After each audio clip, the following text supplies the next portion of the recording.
Aleluia. A paz do Senhor, meus irmãos. Pode se assentar. Quero cumprimentar também a igreja que está online aí nos acompanhando. Ana Lúcia dizendo aqui, ó, eu sou a igreja aqui na minha casa. É isso aí, glória a Deus. E a Catalane já pegou carona, ela disse que ela também é, né? A igreja não é o prédio, né? A igreja são pessoas, então a igreja está aí reunida. Eu quero saudar aqui também que está com a gente o Rick, a Ana Maria, a Elisama e uma porção de irmãos que estão nos acompanhando aqui online, né? Glória a Deus por essa ferramenta, né? Que conseguimos aí estar junto com os irmãos que não puderam estar aqui conosco, cultuando. Amém? Abra sua Bíblia na carta aos Hebreus, capítulo 4.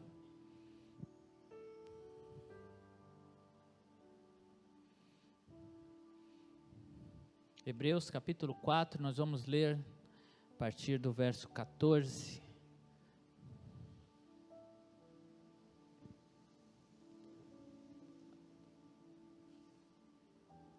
Glória a Deus, Deus maravilhoso. Isso, obrigado. Já viu, né? Que eu não ia enxergar nada aqui com essa luz.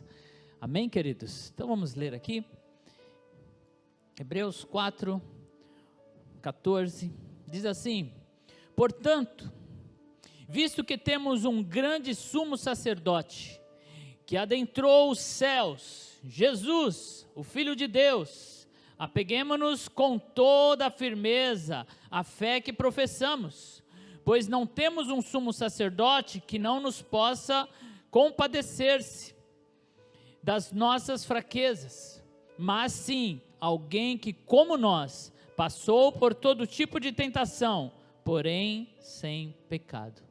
Amém? Glória a Deus. Curve a sua cabeça, vamos pedir graça ao Pai. Senhor Deus, em nome de Jesus Cristo, Pai, nesta manhã, Senhor, faça aquilo que só o Senhor pode fazer, que é entrar nos corações com teu Espírito Santo e quebrar os grilhões, curar as doenças da alma. Só o Senhor, ó Pai, pode resgatar o homem do pecado e levá-lo até a sua presença. Ó Deus, abre a porta deste coração, Senhor, em nome de Jesus, e não deixa que nada venha nos roubar, que nada venha tirar de nós, Senhor, esta preciosa palavra que vem dos céus para as nossas vidas. Em nome de Jesus, Senhor, apesar de nós, das nossas limitações, repreenda toda voz estranha, Senhor, que tenta roubar a nossa atenção.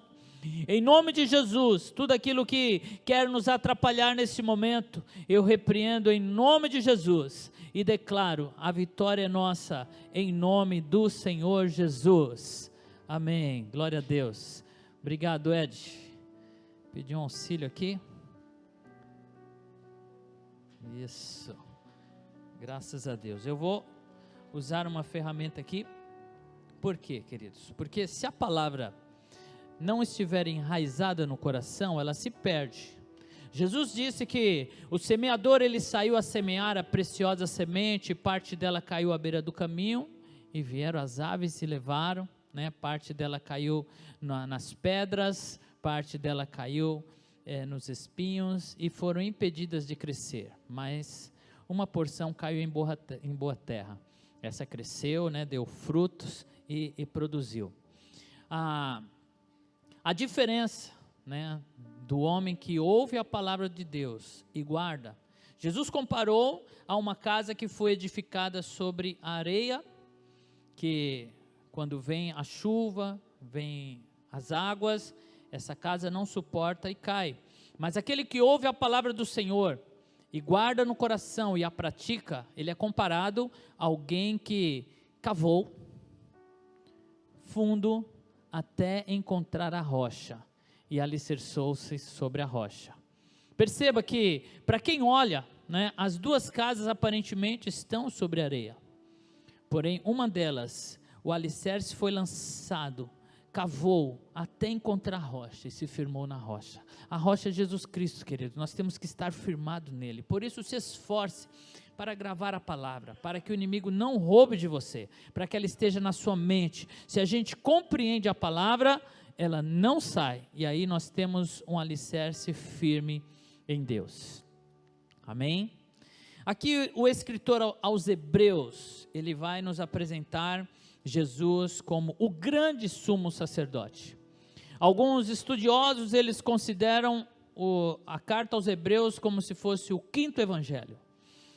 Os evangelhos apresentam o ministério de Jesus na terra. A carta aos Hebreus apresenta o ministério de Jesus nos céus. Aquilo que Jesus está fazendo, como ele está exercendo o seu sacerdote. E a partir dos versos que a gente leu, e depois o capítulo 5, vai falar de Jesus exercendo esse sacerdócio.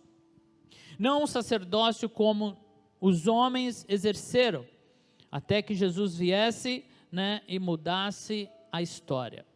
Jesus, o grande sumo sacerdote, porque Jesus é maior do que os sacerdotes, Jesus é maior que os profetas, Jesus é maior do que a velha aliança, Jesus é maior do que tudo.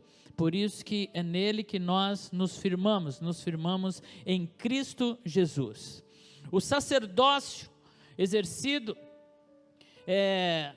na antiga aliança, ele era o homem se colocando diante de Deus para clamar pelo povo, e para que o sacerdote ele entrasse no lugar santíssimo, ele só poderia fazer isso no dia da expiação, que era uma vez no ano, e ele se preparava para isso, e pelo sacerdote ser impuro, ele primeiro fazia o sacrifício por si, para que viesse a remissão sobre os seus pecados. Então ele entrava numa sala aonde tinha ali a Arca da Aliança, que era a representação da presença de Deus. A Arca da Aliança representava Deus presente entre o povo, e é por isso que eles a conduziam quando saíam para a guerra, para dizer: Deus está conosco nas batalhas. E olha só, o sacerdote,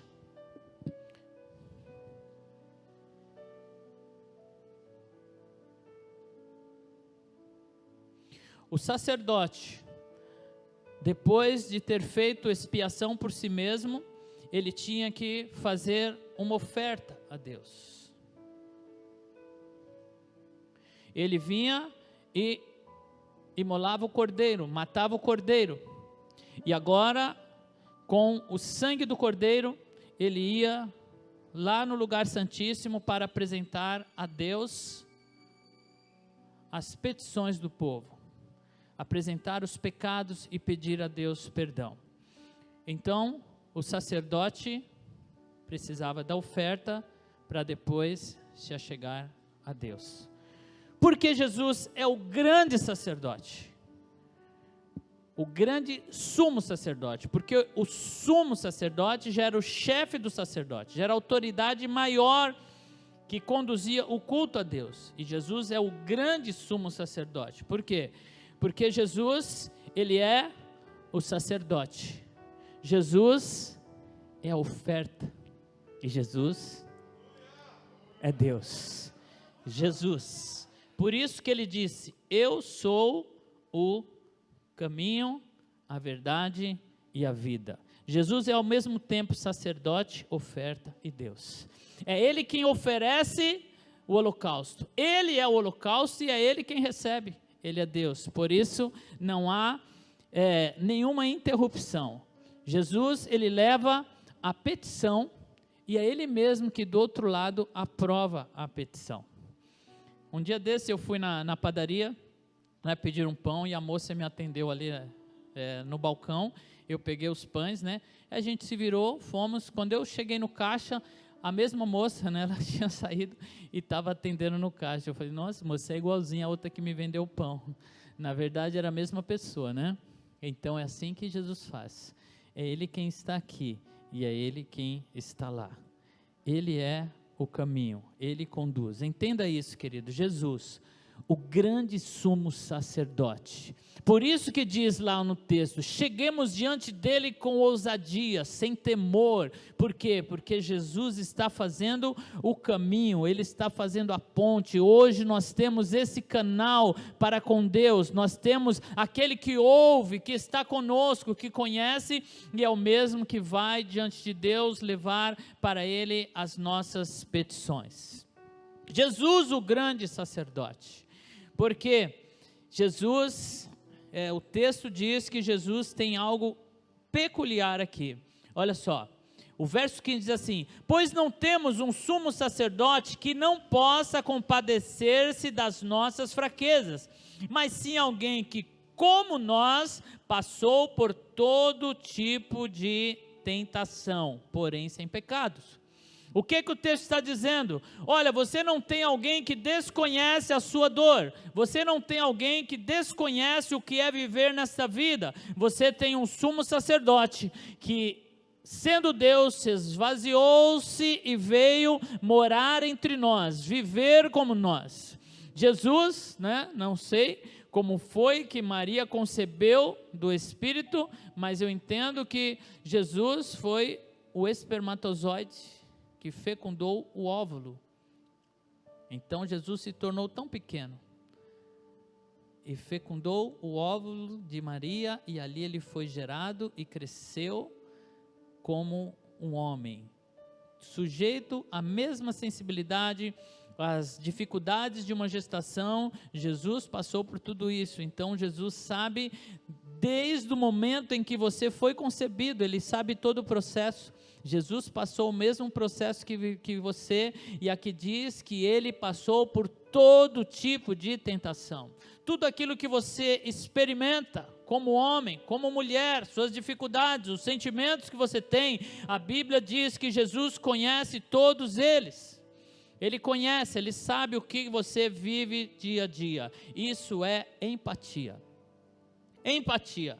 Essa palavra ela vem do termo grego empatheia, que vem da junção de duas palavras, em mais patos, Patos quer dizer emoção e sentimento. Então quer dizer em sentimento. Ele conhece o sentimento, a parte mais profunda do nosso ser, aquilo que ninguém vê, que só você que sabe como é que você se sente diante de uma situação. Cada pessoa tem uma forma de agir diante de uma situação. A mesma situação toca uma pessoa de um jeito, toca outra pessoa de outro jeito. Mas Jesus, ele sabe a forma como você sente.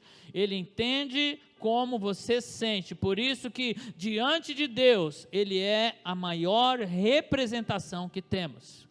Porque ele se identifica conosco. Essa identificação com o outro, a empatia, ela só pode acontecer com quem viveu as mesmas experiências semelhantes.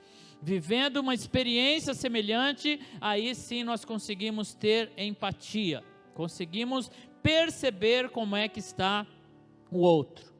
Uma pessoa que não sofreu abusos na sua infância, você nunca vai saber o que é isso, a dor que isso causa, os problemas que geram, como uma pessoa cresce depois de adulto, ainda tem sérios problemas, mas aquele que passou sabe como o outro sente. Jesus sabe como quem foi abusado na sua infância sente. Jesus sabe como aquele que recebeu maus tratos se sente. Deus sabe como o desprezado se sente. Deus sabe tudo que nós sentimos, porque Ele passou pelas mesmas experiências. Então, Ele tem empatia conosco. E eu quero ir para o Salmo 139. Esse salmo é maravilhoso, a forma como Davi descreve-se no Salmo 139, e Davi, ele se encanta com a revelação de Deus. Não sei como o conhecimento, chegou até Davi, mas, por gentileza, alguém pode me ajudar aqui com esse ventilador? Isso, Misa, você já esteve aqui, você sabe como a gente se sente quando as folhas não param de mexer. E Davi, ele se encanta aqui no Salmo 139. Davi perde o fôlego diante da revelação de Deus. Davi parece o Misael. Misael, às vezes, durante a semana, ele está lendo a Bíblia lá e fala: pastor, o que é isso? Olha o que eu li aqui. Jesus, quando ele morreu, os mortos ressuscitaram. O que é isso? O que é isso? E ele se encanta, né? Ele fica: meu Deus, olha que revelação, que tremendo. Passa a semana se deleitando com a palavra. Eu creio que Davi, quando recebeu essa revelação, que Deus sabe de tudo que nós vivemos, então Davi, ele fica extasiado, ele fica sem fôlego diante da revelação. Olha o que ele diz aqui, Salmo 139, verso 1: Senhor, tu me sondas e conheces. Olha o verso 4: antes mesmo que a palavra chegue à língua, tu já conheces inteiramente, Senhor. Tal conhecimento é maravilhoso demais e está além do meu alcance. O verso 6, desculpa: é tão elevado que não posso atingir. Tal conhecimento é maravilhoso demais. Ele fica extasiado. O que é isso? Que Deus é esse? Quando Davi começa a meditar na onipresença, a onisciência de Deus, e Davi começa a viajar, né, e pensar: puxa, então quer dizer, olha só para onde ele vai. Verso 7: para onde poderia escapar do teu espírito? Para onde poderia fugir da tua presença? Se eu subir aos céus, lá está. Se eu fizer a minha cama na sepultura, ou no Hades, como diz algumas traduções, também lá está. Se eu subir com as asas da alvorada e morar na extremidade do mar, mesmo ali a tua mão direita me guiará e me sustentará. Mesmo que eu dissesse que as trevas me encobrirão, e que a luz se tornará noite ao meu redor, verei que nem as trevas são escuras para ti. A noite brilhará como o dia, pois para ti as trevas são luz. E ele continua mergulhado nesse conhecimento de Deus. Ele fala: não é possível, Deus está comigo todo o tempo. Deus está presente todo o tempo. Aonde eu vou, Ele me vê. Não tem de onde se esconder. Não tem como eu fugir da sua presença. Deus está presente todo momento, em todo lugar. E ele continua no verso 13: tu criastes o íntimo do meu ser e me teceste no ventre da minha mãe. Eu te louvo porque me fizeste de modo especial e admirável. Tuas obras são maravilhosas, disso tenho plena certeza.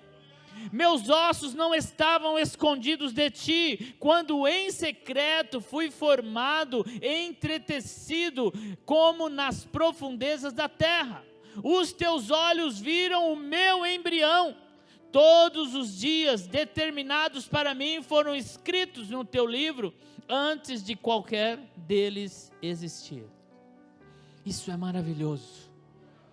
Deus conhece toda a sua história, mesmo antes de você ter consciência. Deus estava com você desde o primeiro momento da sua concepção. E no verso 23 ele diz: sonda-me, ó Deus, e conhece o meu coração, prova-me e conhece as minhas inquietações, vê se há em mim se há em minha conduta algo que te ofende, e dirige-me pelo caminho eterno. Tu conheces as minhas inquietações. O Senhor sabe aquilo que me tira o sono. O Senhor conhece as minhas preocupações. O Senhor conhece todas as coisas. Nós estamos falando de alguém que nos conhece, que está presente. Este sumo sacerdote, grande sumo sacerdote, aquele que vai levar diante do Pai, Ele te conhece. Ele sabe a sua necessidade. Ele sabe o que você precisa. E eu vou dizer para você, é Ele quem assina a aprovação do outro lado. Porque Jesus, Ele é Deus. Ele está com Deus e todo o poder foi lhe dado. É Ele quem olha para as suas queixas, é Ele quem dirige a sua vida e é Ele quem está contigo todo o tempo. Diferente do sumo sacerdote, o grande sumo sacerdote, não entra uma vez por ano naquilo que representa Deus. Ele está todos os dias diante daquele que é Deus. Ele está na presença de Deus, ao lado de Deus, todo instante, todo momento, intercedendo por você, dizendo aos anjos que te protejam, que te guardem, que estejam ao seu lado. Confie nesse grande sumo sacerdote. Nós aqui com as nossas lives, né, com o culto online, aqueles que estão aqui não têm consciência daqueles que estão em casa, ou pelo menos por um momento a gente perde isso. Nós temos aqui, né, à minha esquerda, o nosso intercessor, o irmão Mário, que está ali, né, intercedendo para que você não seja roubado durante esse momento da palavra. Está aqui a nossa irmã Isabel também, do outro lado, né, intercedendo, lutando, guerreando, para que nas esfera espiritual o Senhor esteja agindo.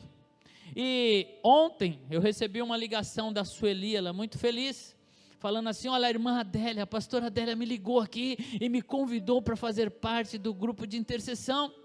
E ela começou a falar comigo, eu estava aqui escrevendo, meditando nessa palavra, e ela falou assim: eu não vou poder estar na igreja, mas aqui de casa eu vou estar intercedendo, fazendo o meu trabalho. Eu falei: uau, Sueli, olha que poderoso. Você está no lugar sentindo, você sabe quem está em casa, a dificuldade que tem quando a internet falha, as distrações. Não tem um lugar melhor para você se colocar como uma intercessora, porque aqueles que estão em casa, né, têm a dificuldade de cultuar de casa, e você está exatamente na posição, assim como a nossa irmã Ana Lúcia, né, que está todo esse tempo cultuando de casa, com os desafios que tem, duas intercessoras que estão lá, né, intercedendo, sentindo o que aqueles que estão em casa sentem, né, família como a da nossa irmã Neiva, que está todo o tempo da pandemia, né, resguardado lá pelas pessoas de risco. São pessoas que estão sentindo na pele e sabem a dificuldade que é, diferente do nosso irmão Mário e da Isabel, que estão aqui na igreja, no outro ambiente. E é isso, Jesus está no seu ambiente, Jesus sabe como você sente, Ele sabe o que você precisa, Ele sabe exatamente o que pedir ao Pai, e é por isso que a Bíblia diz que nós não sabemos como pedir, porque nem mesmo nós conhecemos a totalidade da nossa situação, de como estamos, de como vivemos. Por isso que existe entre a nossa oração sair da nossa boca e chegar diante de Deus, o Espírito Santo que se coloca como mediador, e diz que Ele com gemidos inexprimíveis intercede por nós. Ele pega aquilo que nós fizemos de forma mal colocada, e Ele vai diante de Deus e coloca da maneira exata. E é por isso que às vezes Deus não responde aquilo que você pediu, mas Deus responde com algo melhor, com algo maior, porque Deus, Ele está vendo numa amplitude maior. Toda lei se cumpre numa só palavra, diz lá em Gálatas 5,14. A palavra é empatia. Toda lei se cumpre. Empatia. Se colocar no lugar do outro, é o que diz aqui, ó, nesta palavra: amarás ao teu próximo como a ti mesmo. Como é que eu vou amar o meu próximo como a mim mesmo, se eu não me colocar no lugar dele, se eu não tiver empatia, se eu não sentir o que ele sente, se eu não tentar mergulhar naquilo que ele está vivendo? Amar ao próximo como a nós mesmos, é você ir para o lado do próximo e sentir como ele sente. Algumas pessoas querem inverter isso, né? Dizendo: não, você tem que se amar, porque senão você não pode amar o próximo se você não se ama. Não, nós já temos amor próprio, queridos. Por isso que a Bíblia não diz assim: ame a si mesmo, porque você já ama a si mesmo. Ele diz: se coloque no lugar do próximo, sinta como ele sente, e aí você consegue amar. Faça aquilo que você gostaria que fizesse para você, faça pelo outro. Tenha os pensamentos que você gostaria que tivessem a seu respeito pelo próximo. Romanos capítulo 12, eu peço que você abra aí a sua Bíblia, Romanos 12. Nós vamos encontrar aí em Romanos 12 a palavra metanoia. que é mudança de mentalidade. Está aí em Romanos 12, verso 2. A mudança de mente é metanoia, é mudar a forma de pensar. E nesse capítulo que fala sobre mudança de mente, olha o que nós vamos encontrar aqui, queridos. Romanos 12, verso 2 diz assim: não se amoldem ao padrão deste mundo. Não use o padrão deste mundo como forma de pensar, de agir, de viver, mas transforme-se, metanoia, transforme-se pela renovação da vossa mente, para que sejam capazes de experimentar e comprovar a boa, agradável e perfeita vontade de Deus. Aqui, Paulo vai dizer que nós precisamos viver uma mudança de mentalidade. E nos versos seguintes ele vai dizer, que mentalidade é essa? Verso 7 diz assim: se o seu dom é servir, sirva. Se é ensinar, ensine. Se é dar ânimo, que faça assim. Se é contribuir, que contribua generosamente. Se é exercer liderança, que exerça com zelo. Se é mostrar misericórdia, que faça com alegria. Ele está dizendo, faça sempre na perspectiva da necessidade do outro. Verso 9, o amor deve ser sincero. Odiem o que é mal, apeguem-se ao que é bom, dediquem-se uns aos outros com amor fraternal. Prefiram dar honra aos outros mais do que a si próprio. Uau! Escolham dar honra ao outro mais do que a si próprio. Como você faz isso sem empatia? Sem se colocar no lugar do outro? Aquilo que você quer para você, você pega e entrega para o outro. Verso 13 diz assim: compartilhem o que vocês têm com os santos em suas necessidades. Pratiquem a hospitalidade. Compartilhem o que vocês têm com os santos em suas necessidades, ou compartilhe a necessidade dos santos, compartilhe aquilo que o outro está sentindo, sinta na pele a necessidade do outro. Esta palavra compartilhem, né, no original é a palavra koinonel, parecido com koinonia, né? Koinonel, que quer dizer estar em comunhão, estar ligado, tornar-se um participante, tornar-se um companheiro com aquele que está em necessidade. Entre em comunhão com ele. Associar-se, né, ou tornar-se um participante ou companheiro. Essa palavra, assim como koinonia, né, vem da palavra koinos, que quer dizer comum. Comum, estar em comunhão, estar em comum, estar ligado ao outro, sentir o que o outro sente. Verso 14, abençoe aqueles que os perseguem. Como que é isso? Abençoe aquele que os persegue. Ao invés de reclamar, ao invés de maldizer, ao invés de revidar, Jesus nos ensina o caminho: abençoe aquele que os persegue. Então para de ficar postando besteira. Para com isso, você é luz. Para. Você tem que dizer a palavra, o amor. Eu não consigo mais, você fica olhando aqui, igreja falando isso. Ai, por que fulano? Você tem que ser você mesmo. Gente, o que é isso? Pregue a palavra, disse o apóstolo Paulo para o seu discípulo Timóteo, em tempo, fora de tempo, se preocupe com o reino. Pare de ser levado pela mentalidade do mundo. Você tem a mente de Cristo, está em você. Tenha empatia, se coloque no lugar, pare de julgar o outro, faça aquilo que você gostaria que fizesse para você, porque é isso que o sumo sacerdote está fazendo por você. Ele não está distorcendo o que você diz, ele não está procurando os seus defeitos, ele está intercedendo ao Pai, se colocando ele mesmo como sacrifício vivo. Ele deu a vida dele para que nós tivéssemos acesso a Deus, e diante de Deus, Jesus diz as palavras da cruz: Pai, perdoa-lhes porque eles não sabem o que fazem. Não sabem o que fazem. Então o que o sacerdote faz? Ele diz: Senhor, tenhas misericórdia. Você já viu as orações dos profetas? Quando eles vão orar a Deus, eles se colocam junto com o povo. Isaías, quando é chamado por Deus, ele diz: Senhor, eu sou um homem de impuros lábios, que habito no meio de um povo de impuros lábios. Ele se inclui. Os profetas, quando vão orar, eles se incluem, eles dizem: Senhor, nós pecamos contra Ti, carecemos da Sua misericórdia. Senhor, olha para essa terra e vem nos socorrer, e vem de encontro ao necessitado. E quando você ver alguém fazendo algo errado, ainda que seja contra você, você como sacerdote, porque o grande sumo sacerdote nos elegeu como seus sacerdotes na terra.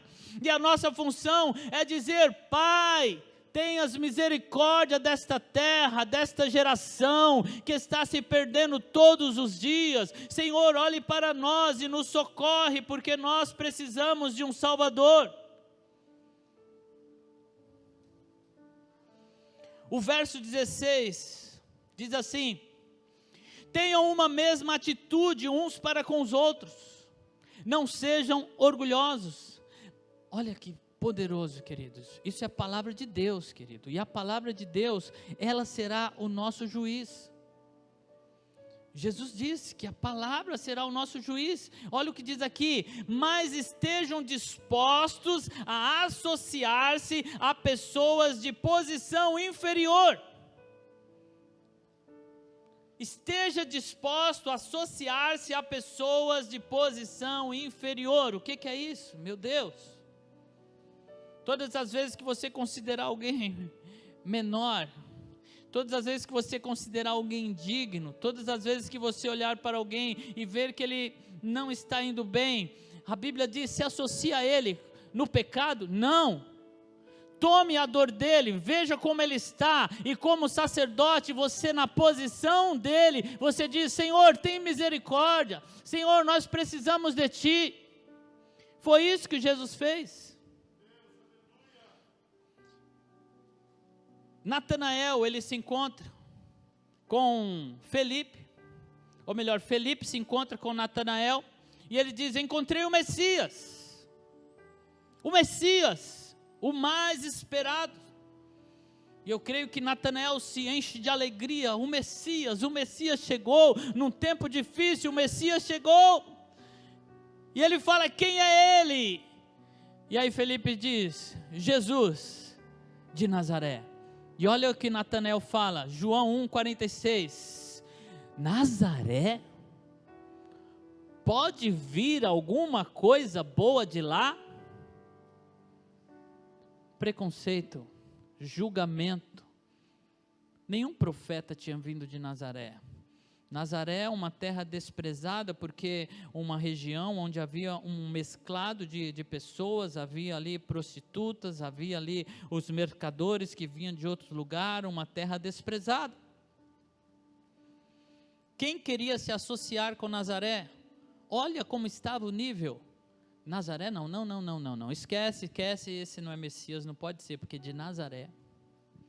Mas eu quero mostrar para você que Jesus, Ele fala e Ele pede para nós vivermos aquilo que Ele já viveu e que Ele já experimentou.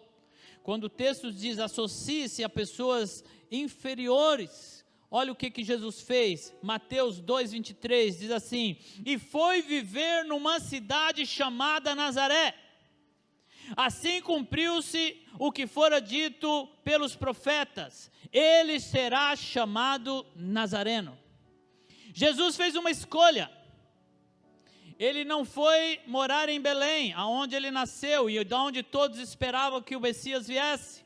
Ele foi morar no gueto, foi morar em Nazaré, ele se associou com aqueles de posição inferiores, e no seu próprio nome, ele incluiu o nome Nazaré. Não é assim que nós conhecemos? Jesus Nazareno, ou Jesus de Nazaré. Jesus mudou a história daquela cidade, quando ele foi morar lá. Ele pegou aquilo que não prestava, e ele colocou sobre aquilo que presta, aquilo que é perfeito. Ele pegou aquilo que era desprezível, e ele associou, para que ele pudesse pegar aquilo que não prestava, aquilo que estava desprezado, e levar até Deus. Assim como Jesus associou-se a Nazaré, Nazaré subentende-se Elias, Misael, Jefferson, Juliana, Vinícius, Cláudio. Nazaré é o meu Jesus, é o teu Jesus. No nome dele, ele associou o meu, porque eu não tinha condição de chegar lá, e porque nós não temos a mesma atitude que teve Cristo Jesus, que esvaziou-se a si mesmo, e olhou para este mundo caído, e pegou e nos elevou à posição de sacerdotes, de filhos de Deus, e nos colocou na mais elevada posição, nos deu acesso a Deus. E é isso que ele pede de nós: tenha empatia pelo outro, ame o próximo como a você mesmo. Então olhe ao seu lado, e quando você achar que você está em uma posição mais elevada, desce de novo, porque aqueles que querem ser grandes, Jesus disse que tem que ser pequeno. Aquele que quiser estar em uma posição de liderança, ele deve servir a todos. Então desce, se associa e pede misericórdia a Deus, e você vai ver que essa mudança de mentalidade vai mudar as suas ações, vai mudar as suas palavras, e você vai começar a olhar para as pessoas de uma forma diferente. Mateus 9:11 diz assim: vendo isso, vendo a vida que Jesus levava, vendo o que Jesus estava fazendo, olhando para a sua forma de viver, olhando com quem ele andava, com quem ele falava, olha o que eles disseram. Os fariseus perguntaram aos discípulos dele: por que o mestre de vocês come com publicanos e pecadores? Porque o mestre de vocês está descendo para falar com aqueles que são pecadores, desprezados. João 12:47 tem a resposta de Jesus. Ele diz assim: se alguém ouve as minhas palavras e não as guarda, eu não o julgo, pois não vim para julgar o mundo, mas para salvá-lo. O único que pode julgar, por ser perfeito, ele disse que não julga. Ele veio para salvar. E ele nos deu o ministério da reconciliação. Você é porta-voz desta palavra, das boas novas. Você é porta-voz dos céus. Você quem diz: olha, há uma esperança, Jesus, o caminho. Todos que quiserem, pode vir a ele, e ele não vai lançar fora. João 12:48 diz assim: há um juiz para quem me rejeita e não aceita as minhas palavras. A própria palavra que proferi os condenará no último dia. Romanos 12 ainda, verso 17: não retribuam a ninguém mal por mal, procurem fazer o que é correto aos olhos de todos, façam todo o possível para viver em paz com todos. Amados, nunca procurem vingar-se, mas deixem com Deus a ira, pois está escrito: minha é a vingança, eu retribuirei, diz o Senhor. Pelo contrário, se o seu inimigo tiver fome, dê-lhe de comer, se tiver sede, dê-lhe de beber. Fazendo isso, você amontoará brasas vivas sobre a cabeça dele. Quando você faz isso, não é sobre a sua não, é sobre a dele. Você está resgatando ele. Quando você retribui o mal com o bem, você está edificando aquela pessoa, ensinando para ela. Então nós não vamos retribuir o mal com o mal, pelo contrário, nós vamos fazer o que o nosso mestre nos ensinou. Verso 21, não se deixem vencer pelo mal, mas vençam o mal com o bem. Queridos, nós não somos o Sherlock Holmes. Nós não avaliamos as coisas por deduções. Pare de deduzir. Pare.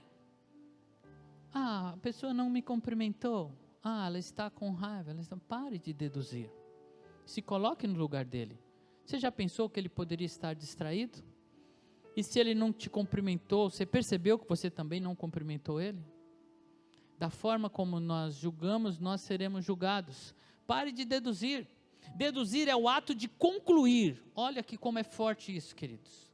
Quando nós fazemos deduções, nós estamos concluindo. Sabe quando você olha assim, a pessoa se atrasou, então é porque ela fez isso, ela não valorizou isso, aquilo. Você não sabe o que aconteceu. A pessoa, ela entortou a boca quando falou comigo. Eu vi nos olhos dela. Olha, eu conheço as pessoas. Você não conhece pessoas. Quem conhece pessoas morreu na cruz por ela. Quem conhece pessoas, amou as pessoas e veio resgatá-las da morte. Então não use deduções. Olha só, é o ato de concluir. Conclusão é mais do que uma acusação. Sabe por quê? Pois quando você está concluindo, você já está sendo, você está deduzindo algo. Então você já está levando aquilo a uma conclusão, ou seja, aquele fato já está concluído. A palavra de concluir, não é isso? Já está terminado. Não há uma margem para defesa. É pior do que você acusar, porque você já está concluindo, então você já está fechando até o benefício da dúvida. Você concluiu, você diz, é assim, pronto. A pessoa não tem nem oportunidade de defesa. Por isso que a Bíblia diz, se você tem algo contra o seu irmão, você chama, conversa, escuta ele, você vai ver que no olhar dele havia uma outra perspectiva diferente da sua. E quantas vezes nós conversamos e entendemos que não era nada daquilo, que o outro estava cheio de boas intenções.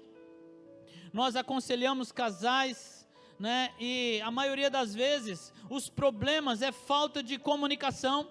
Um conclui que o outro está fazendo por mal, aí ele tira as suas deduções, ele já diz, você fez isso e por aquilo, e o outro nem teve a oportunidade de falar. Se duas pessoas que se amam estão lutando para demonstrar o amor e acabam se ferindo, mas a intenção do coração é sempre a de investir, é o seu casamento. Só um louco ia fazer destruir a sua própria casa. Então é claro que há um problema naquilo que nós estamos vendo, e a empatia vai eliminar esse problema quando a gente tem um bom olhar sobre aquilo que o outro está fazendo ou falando.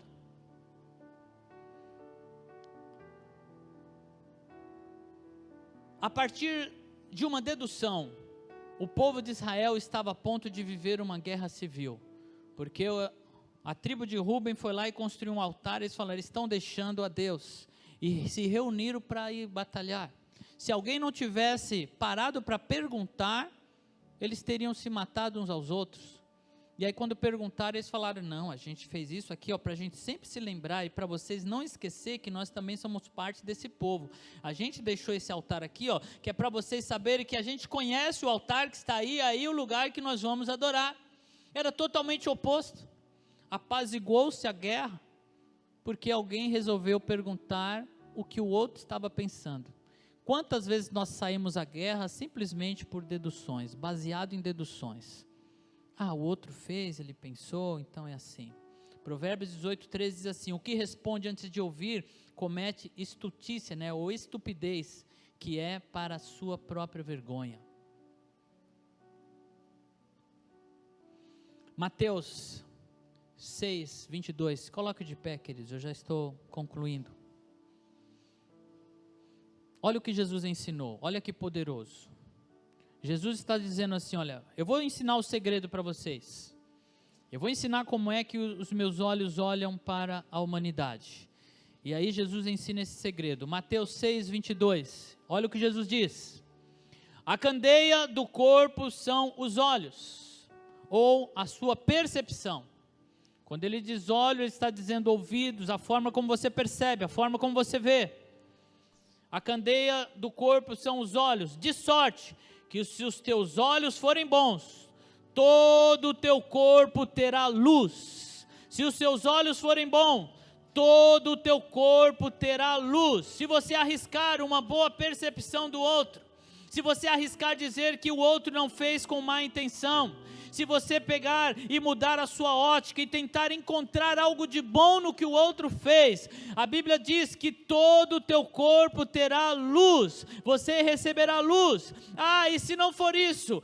Se não for isso, não foi, mas mesmo assim você diz que, Deus diz que você vai ter luz.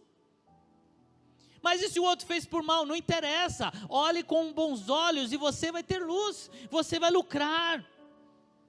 Porque o inverso é terrível, queridos. O verso 23 diz assim: se porém os teus olhos forem maus, se você pensa mal do outro, se você julga o outro pelaquilo que aparenta, se você continua vendo a ação do outro e colocando uma maldade naquilo, diz aqui que o teu corpo será tenebroso. Se portanto a luz que há em ti são trevas, quão grandes serão tais trevas? Para finalizar, Mateus 7, 1 e 2 diz assim: não julgueis, para que não sejais julgados, porque com o juízo com que julgares, sereis julgados, e com a medida que tiverdes medido, vos hão de medir a vós. Não podemos tirar conclusão daquilo que não conhecemos. Se você tiver que tirar conclusão, tire boas conclusões, encontre um caminho, encontre um jeito. Busque um jeito de pensar, não foi isso não foi isso não, a intenção dele não foi essa, não foi maldade, não foi, eu consigo ver isso. Se tiver maldade, querido, é problema do outro, você vai ter luz, você vai ser abençoado, você vai desfrutar. E agora eu quero ler o verso que ficou faltando lá de Hebreus 4, eu li o 14, o 15, agora eu vou ler o 16, diz assim: sendo assim, com essa consciência, sabendo que nós temos um sumo sacerdote que nos conhece, que nos vê, que sabe a nossa dor, conhecendo Jesus, sabendo o que Ele faz por nós, que Ele está em nosso lugar, que Ele consegue entender as nossas maiores e mais profundas ansiedades do nosso coração, Ele entende a sua dor, Ele entende a sua alegria, Ele sabe aquilo que te dá prazer, aquilo que te faz sofrer. Deus te compreende como ninguém. Sendo assim, aproximemo-nos do trono da graça, com toda a confiança, em posse dessa verdade. Nós não vamos tímidos diante de Deus. Você viu o processo? Por quê? Porque aquele que está aqui, ele está ligando do outro lado, ele fez o caminho, então nós vamos com toda a confiança. Quando você for diante de Deus, você vai certo de que Deus vai te ouvir, de que Deus vai olhar para você, que Deus vai se compadecer de você. Então vá com toda a confiança, a fim de recebermos misericórdia. O que é misericórdia? Misericórdia é aquilo que eu mereço, mas não recebo. Misericórdia é aquilo que eu mereço receber, mas não mereço. Ou seja, o castigo pelos meus erros, eu mereço receber isso. Todos nós merecíamos o inferno, mas não recebemos. Deus interviu, isso é misericórdia. Quando fazemos algo errado, ao invés de Deus punir, Ele tem misericórdia e Ele age com bondade. Misericórdia e encontrarmos graça. O que é graça? Graça é aquilo que eu não mereço, mas recebo. Eu não mereço a bondade, eu não mereço o valor, o favor de Deus, eu não mereço, mas eu recebo. Graça é favor e merecido. Misericórdia, eu mereço e não recebo. Graça, eu não mereço, mas recebo. O Senhor despeja sobre mim. Que nos ajude nos momentos de necessidade. Quando você precisar, Ele vai estar lá. Quando você não precisar, Ele também vai estar lá. Quando você se entristecer, Ele vai estar lá. Quando você se alegrar, Ele também vai estar lá.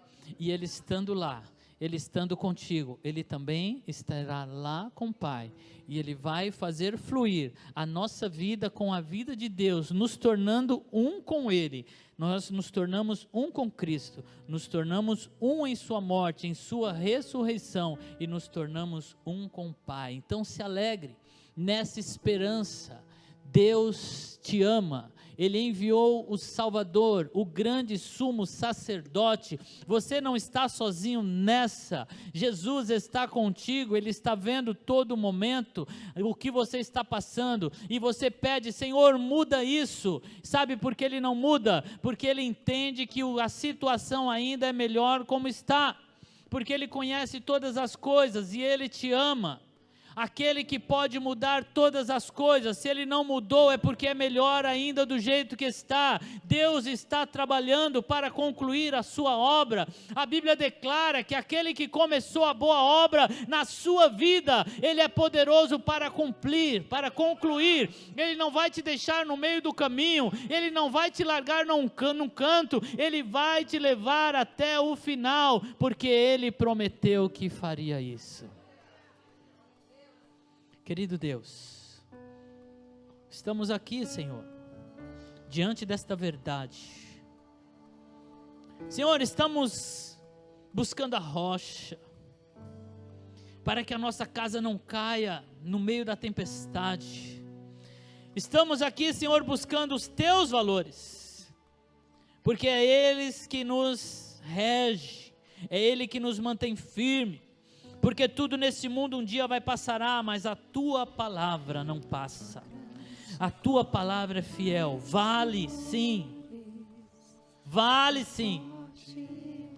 retribuir o bem para aqueles que nos causaram mal. Vale, porque o Senhor disse que vale. Vale sim liberar perdão para aquele que nos ofendeu, porque o Senhor disse que esse é o melhor caminho, e nós confiamos em Ti, nós cremos em Ti, e nas Tuas palavras. O Senhor não nos ensinaria errado, e é confiante que nos achegamos a Ti, Senhor, na Tua presença, humildemente, Senhor, suplicando. Continue derramando sobre nós as misericórdias, que se renovam a cada manhã. Continue liberando sobre nós a Tua graça. Dependemos de Ti, Senhor. Não estamos, ó Pai, desamparados, como muitos pensam. A igreja não está à porta de falência. A igreja está viva, porque o nosso Cristo está vivo. Aquele que sustém a nossa rocha é uma rocha viva, e o Senhor está nos conduzindo até a Tua presença. É por isso que nós Te louvamos, é por isso que nós Te adoramos, e é por isso que nós bendizemos o Teu santo nome para sempre, todos sempre. Amém. Aleluia. Glória a Deus. Contra os meus temores, Tua forte mão me guiarás. Se estou cercado pelo